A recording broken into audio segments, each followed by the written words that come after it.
एक बड़ी अच्छी सी कहानी मैं आप लोगों को सुनाता हूँ।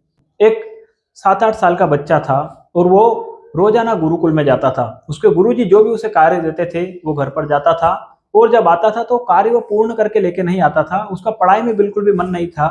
गुरुदेव उसे रोज डांटते फटकारते और उसे भेज देते। उस जब भी गुरुजी उसको कोई कार्य देते, हर बार का उसका यही था, उसको रोज गुरुकुल में डांटा जाता था। और एक बार जब जो गुरुजी थे वो क्रोधित हो गए और गुरुजी ने छड़ी उठाई और उसको मारने के लिए आगे बुलाया कि तू इधर आ, तू कितनी बार, तेरे को कितना उत्कृष्ट है, तू इतनी बार तेरे को काम दे दिया, तू एक भी होमवर्क सही से नहीं करता है। और जब उसे मारने के लिए गुरुजी ने कहा कि अपना हाथ आगे बढ़ा, उसने हाथ आगे बढ़ाया और गुरुजी जैसे ही मारने लगे तो गुरुजी ज्योतिषी थे, उन्होंने उसका हाथ पकड़ा और देखा और उसको सीने से लगा लिया कि बेटा, मैं भला ही खामखा तुझे मार रहा हूँ, खामखा तुझे परेशान कर रहा हूँ। अरे तेरे हाथों में तो वो लकीर ही नहीं है शिक्षा की। ये तेरा हाथ है ना, इसमें तो शिक्षा की ये वाली लकीर ही नहीं है। शिक्षा की लकीर ही तेरे हाथ में नहीं है बेटा, मैं तुझे व्यर्थ में मार रहा हूँ। गुरुजी ने उसे सीने से लगा लिया और गुरुजी रोने लगे। और जो शिष्य था वो अपने घर चला गया।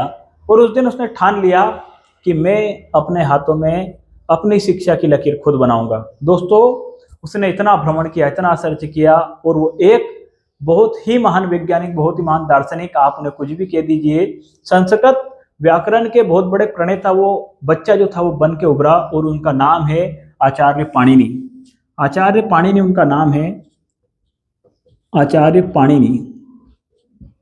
आचार्य पाणिनि उनका नाम है। आप सोचिए, जिस बच्चे के हाथ में उनके स्वयं गुरुजी ने कह दिया कि आपके हाथ में तो शिक्षा की लकीर नहीं है, वो बच्चा चाहता तो अपने घर पर चला जाता, सोचता कि हाँ मेरे हाथ में तो शिक्षा की लकीर है ही नहीं, क्या करना मुझे पढ़ाई करके, जब लकीर ही नहीं है, जब गुरुजी ने भी बोल दिया कि लकीर नहीं है तो फिर मुझे पढ़ाई करके क्या करना। परंतु उसने अपनी लकीर खुद खींची। उसने अपने आप को इतना आत्मबल से भर लिया।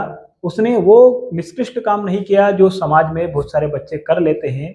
और मैंने जब ये सारी न्यूज पढ़ी ना तो मेरा हृदय द्रवित हो गया, और मैंने सोचा कि ये टॉपिक भले इस पे व्यूज आए या ना आए, परंतु ये आप लोगों के सामने रखना जरूरी है कि आखिरकार हम ऐसा कदम क्यों उठा लेते हैं, आखिरकार इस जिंदगी की जंग हम क्यों हार जाते हैं।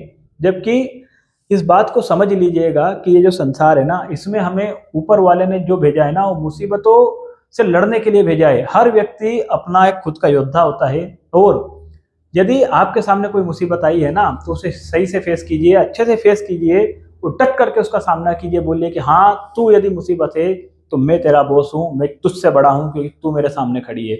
और उस मुसीबत को जड़ से मिटा दीजिए, ना कि इस तरह का कदम उठाइए। और जब भी यदि आपको कहीं ऐसा लगे कि हाँ हम इस डिप्रेशन में हैं, हमें ये समस्या है, तो आप कमेंट कर सकते हैं। और आप गोपाल दास नीरज की वो कविता जरूर सुनिएगा, बहुत ही सुंदर कविता है।